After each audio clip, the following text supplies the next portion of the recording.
कुल्लू के जिला परिषद चुनाव में राजनीति ने अपनी तस्वीर बदली है।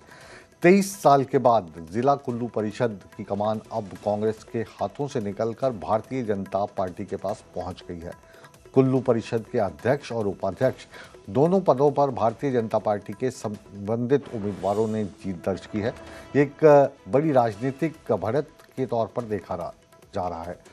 इस मुकाबले में भारतीय जनता पार्टी के समर्थित ठाकुर दास ने कांग्रेस के प्रवीण ठाकुर को एक तरफा अंदाज में हराया और 14 सदस्यीय जिला परिषद में से 10 वोट इन्होंने हासिल किए, जबकि कांग्रेस के प्रत्याशी को महज 4 वोट ही हासिल हुए।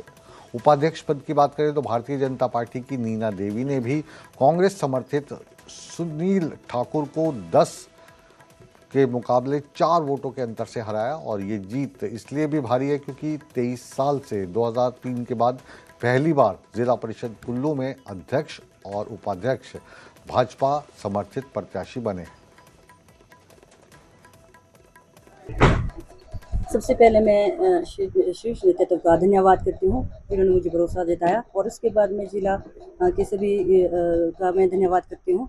और जिस तरह से पार्टी ने मुझे भरोसा दिलाया है और मैं भी चाहती हूँ कि उनके भरोसे पर मैं खरी उतरूँ और अपने जो ऑटो राज की जो बात करूँ तो उसके जो जितने भी कार्य होंगे उसको मैं यहाँ पे रखने की कोशिश करूँगी। और इससे पहले मैं आपका जो हमारे जिला परिषद के सभी सदस्य हैं उनका मैं बहुत बहुत धन्यवाद करती हूँ।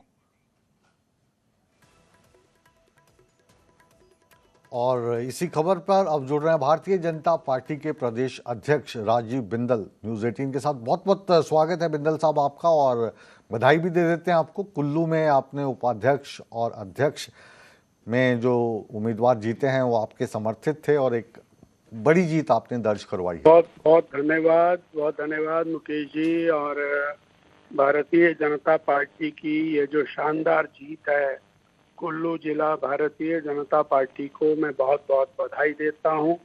हमारे चेयरमैन वाइस चेयरमैन बने उनको बहुत बधाई है और सभी सदस्यों को धन्यवाद भी है और बधाई भी है जी।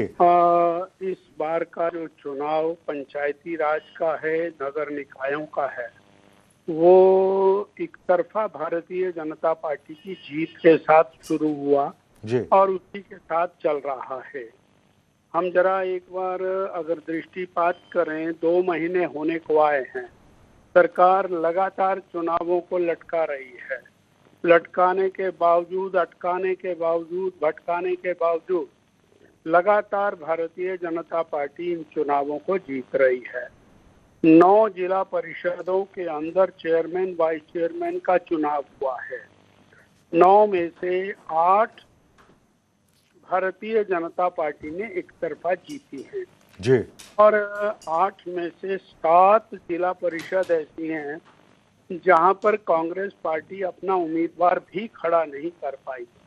केवल ये कुल्लू में इन्होंने उम्मीदवार खड़ा किया है और बाकी स्थानों पर उम्मीदवार खड़ा करने की हिम्मत भी नहीं जुटा पाई है।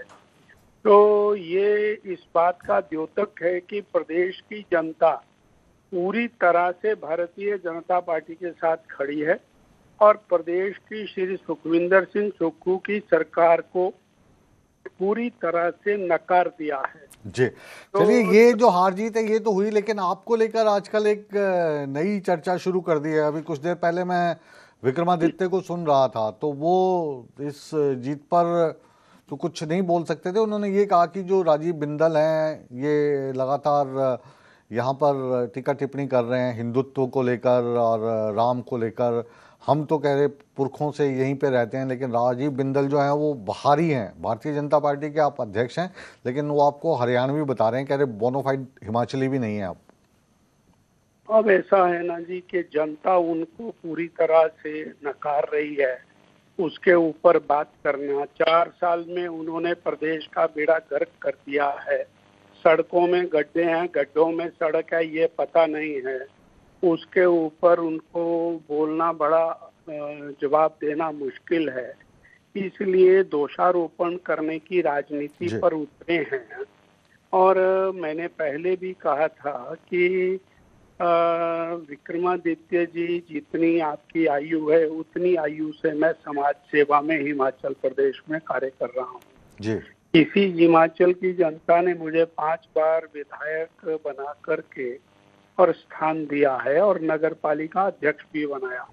आपकी कृपा से नहीं बना हूँ, इसलिए ना आपकी कृपा चाहिए ना आपकी कृपा दृष्टि चाहिए।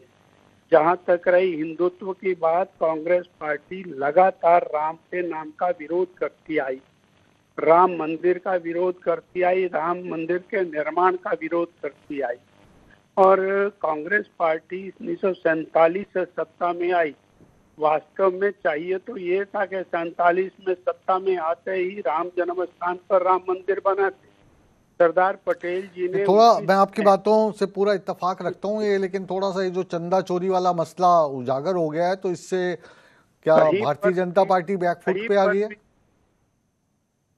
कहीं पर भी यदि कोई गलत व्यक्ति आता है, कोई गलत काम करता है, उससे ना तो बदनाम संस्था होती है ना उससे मंदिर बदनाम होता है। लाखों साल की, हजारों साल की ये संस्कृति है और जो पाप करेगा उसको पाप का भुगतान करना पड़ेगा और पार्टी उसके पूरा खिलाफ है। परंतु ये अधिकार कांग्रेस को किसने दे दिया कि वो चले अब लंगोटिया उठा करके। बिंदल साहब, आपसे बहुत लंबी बातचीत करने का मन है, लेकिन जो घड़ी की सुइयां हैं वो कह रही हैं कि आज की तो ये जो बातचीत है इसको यहीं पर विराम देना पड़ेगा। लेकिन आपसे गुजारिश है, आप जब भी चंडीगढ़ पधारें तो एक बड़ा इंटरव्यू आपके साथ करेंगे, चक्रव्यूह, और फिर सवालों के चक्रव्यूह में आपको लेंगे और फिर आप उसको भेद के निकलिएगा। बहरहाल आज के लिए आपका बहुत बहुत शुक्रिया।